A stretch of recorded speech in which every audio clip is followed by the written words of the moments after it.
Hello, madam. Good evening po. Good evening po. Madam, tanong lang po kita bilang estudyante po.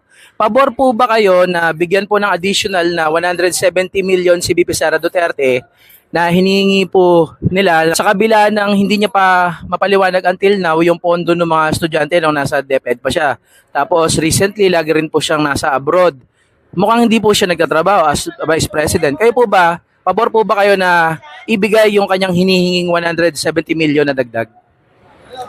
Para sa akin po is hindi po ako pabor kasi questionable po kasi talaga yung gagawin niya.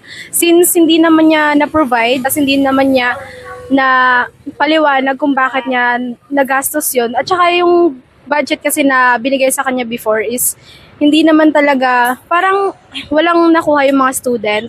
Tapos ngayon manghihingi siya ng another budget. So parang questionable siya para sa mga estudyante kasi hindi naman kasi niya napaliwanag before kung anong ginawa niya doon. Ma'am, last na lang po.